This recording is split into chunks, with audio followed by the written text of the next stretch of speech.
Bênção. Vamos abrir a Bíblia em Mateus capítulo 27.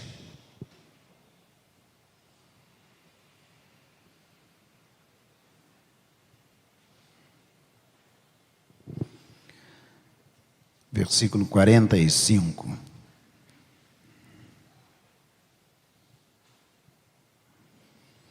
A partir do meio-dia, houve trevas sobre toda a terra até as 3 horas da tarde. Por volta de 3 horas da tarde, Jesus clamou em alta voz, dizendo: Eli, Eli, lema sabachthani. Isso quer dizer: Deus meu, por que me desamparaste? Alguns dos que estavam ali ouvindo isto diziam: ele chama por Elias. E logo um deles correu a buscar uma esponja e, tendo-a embebida em vinagre e colocado na ponta de um caniço, deu-lhe de beber. Os outros, porém, diziam: espere, vejamos se Elias vem salvá-lo. E Jesus, clamando outra vez em alta voz, entregou o Espírito.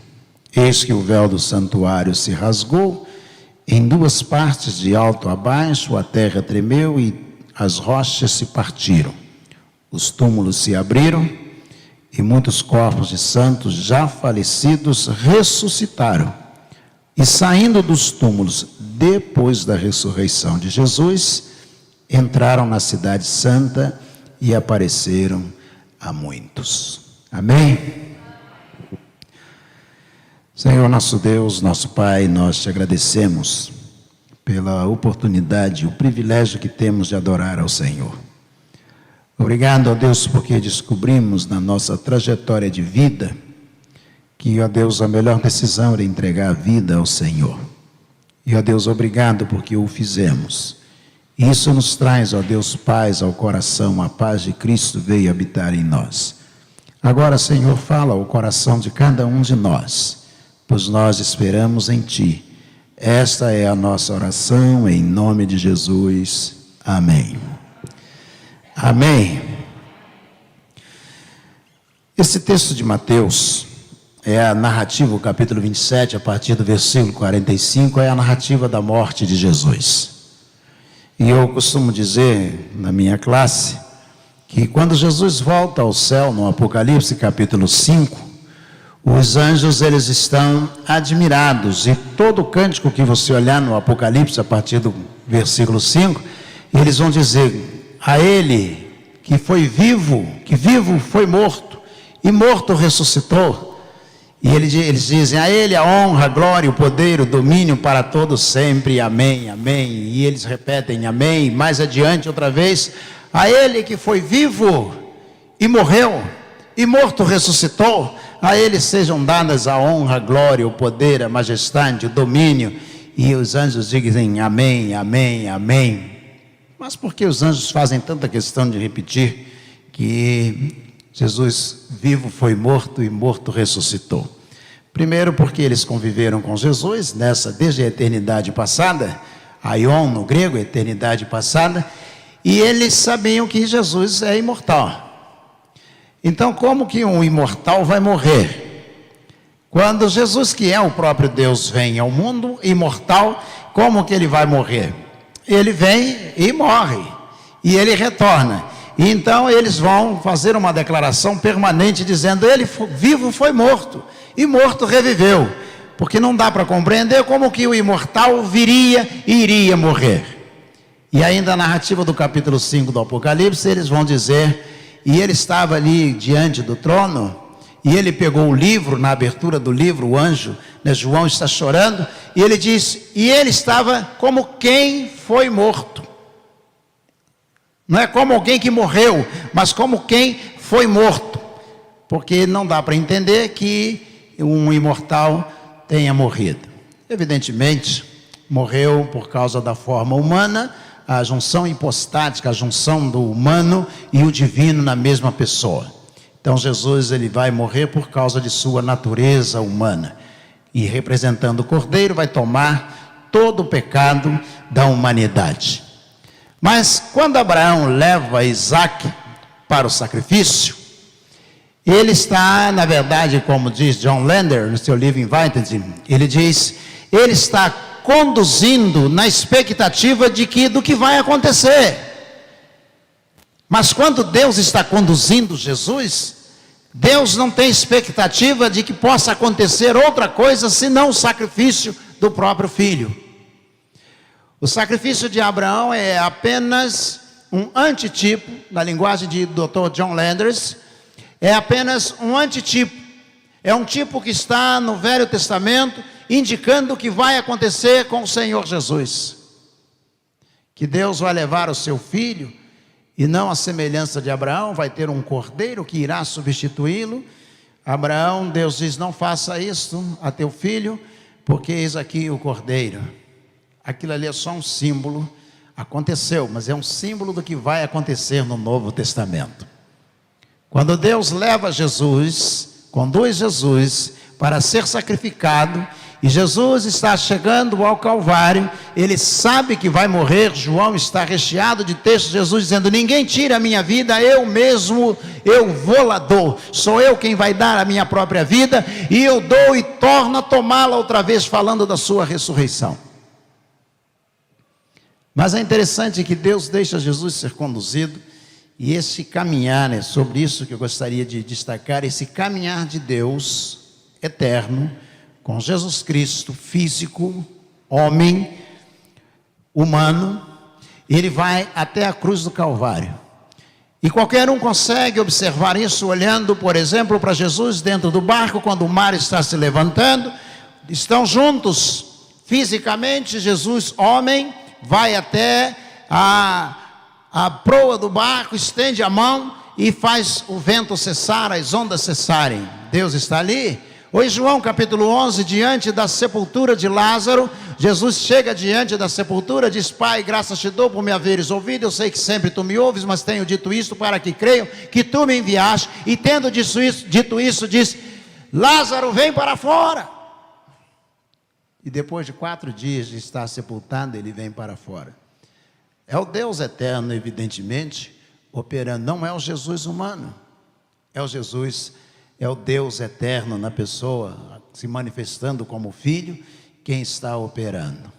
E eles andam juntos, até que chega a cruz do Calvário. Quando chega na cruz, acontece uma coisa que provavelmente ninguém esperava, Jesus sabia que iria acontecer. Deus não pode experimentar o pecado, mas teria que levar sobre si todo o pecado da humanidade. Mas Deus não peca. Minha avó, que nunca estudou teologia e pouco estudou na gramática, minha avó dizia o seguinte, ele falava, vó, isso é impossível. Ela dizia assim, impossível, meu neto, impossível é Deus pecar, dizia ela. Deus não pode pecar. Mas quando chega o momento da morte de Jesus na cruz do Calvário, o momento em que ele vai tomar sobre si, como cordeiro, todo o pecado da humanidade, isso só pode ser feito com a natureza humana, porque ela também deveria morrer, e só a natureza humana poderia morrer. E aí Jesus, quando está crucificado, está preso à cruz do Calvário, ele pronuncia as palavras que nós dissemos ainda há pouco, Eli, Eli, lema sabachthani. As duas primeiras palavras, a primeira repetida 2 vezes, Eli, é hebraico transliterado para o aramaico, e lema sabachthani é aramaico. Jesus falava, a língua diária de Jesus era aramaico. Eli é a palavra no Velho, tem uma das variantes do Velho Testamento dos nomes de Deus. Eli, Elion, Iavé, El Shaddai, Adonai, Jeová Jireh, Jeová Rafá, todos são nomes de Deus. Eli era um deles. São 2 letras só no hebraico. O hebraico tem 16 consoantes e 23 vogais. São só 2 consoantes com que você escreve El para o português traduzido. Daniel. Dan, juiz. El, Senhor. Daniel. O Senhor é quem me julga, Ele é meu juiz. Samuel. Sam, ouvir. El, Senhor. O Senhor me ouviu, o Senhor me ouve. Samuel. Os nomes todos que você encontrar que terminem em El são O El, é a representação do nome do Senhor. Eli. E quando Jesus está na cruz, ele diz, Eli, Eli, o El, lema sabachthani, no aramaico. Deus meu, por que me desamparaste? Eu disse que Deus não peca, e não vem sobre ele pecado. A natureza humana que estava em Jesus, pela qual se manifestou e nasceu da Virgem Maria, esta é a natureza que irá morrer e suportar todo o pecado. Então o que acontece na cruz? Eli, Eli, lema sabachthani, a tradução, Deus meu, por que me desamparaste? Naquele momento da morte, a natureza humana fica na cruz do Calvário, e a natureza divina, eterna, deixa a natureza humana. Jesus fica sozinho na cruz, porque Deus não pode experimentar o pecado e não pode morrer, porque Ele é eterno, Ele é imortal. Então quem vai morrer é o Jesus humano, e Ele vai tomar sobre si, na representação do Cordeiro, todo o pecado da humanidade. Então Ele diz, Deus meu, por que me desamparaste? É uma pergunta, eu posso respondê-la com duas pequenas respostas. Primeiro, porque Deus não pode pecar. E a segunda, quem deveria morrer em nosso lugar era Jesus. Aquela cruz, diz o poeta, era minha. Aqueles pregos, aqueles cravos, também eram meus. Aquela coroa de espinho também era minha. Tudo que ele experimentou na cruz era meu. Ele morreu em meu lugar. E se hoje eu quiser perdão pelos meus pecados, eu tenho que ir até Jesus. E se eu precisar de ter um pecado, eu não mais preciso ter um cordeiro, fazer um sacrifício, eu tenho que ir até Jesus. Eu tenho que pedir a Jesus que Ele me perdoe pelo pecado que eu cometi ano passado, mês passado, semana passada, ontem, hoje. E quando pecar amanhã, depois da manhã, década que vem, todos os pecados, diz Ele, levou sobre si todos os pecados da humanidade. Isso é tão intenso que na luta lá no monte, no Getsemane, no Monte das Oliveiras, quando Jesus orava, antes de ser preso, o suor de Jesus transformava-se em gotas de sangue. Saíam gotas de sangue, tamanha era a luta, a intensidade do sofrimento dele. Você quer ter noção? Pensa numa pessoa que está com um problema sério. Ouve o problema dela e depois você vai para casa. Isso acontece com um pastor. A gente ouve, depois vai embora e a gente fica pensando no problema de uma pessoa.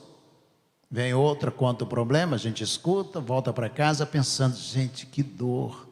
Aquela família ficou enlutada, aquela menina agora, a luta dela vai ser grande, ser criada sem a mãe. E a gente começa a sofrer em função de um problema.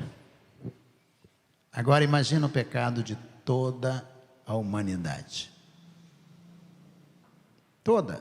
Todos os pecados. Imagina 6 milhões de judeus, por exemplo, mortos num campo de concentração, mais de um campo, pelo menos 3 campos de concentração. Lá na entrada, escrito Die Arbeit macht frei em alemão, o trabalho liberta. Adolf Hitler mandou escrever Die Arbeit macht frei, o trabalho liberta, trabalhar faz você livre. E os judeus trabalhavam até morrer. Todos aqueles pecados já estavam sobre Jesus. Basta que Hitler quisesse confessá-los. Todos os pecados que você imaginar, todos estavam sobre ele. E Deus o deixou sozinho na cruz, porque Deus não podia pecar. Por que ele fez isto? Por amor. Por amor a nós. Quando a gente sai de casa, depois de um dia de trabalho, vem para a igreja orar. Mas isso é um sacrifício.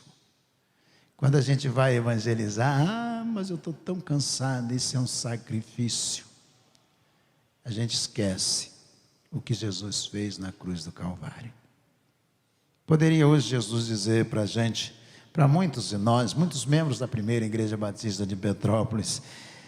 Celso, lema sabachthani.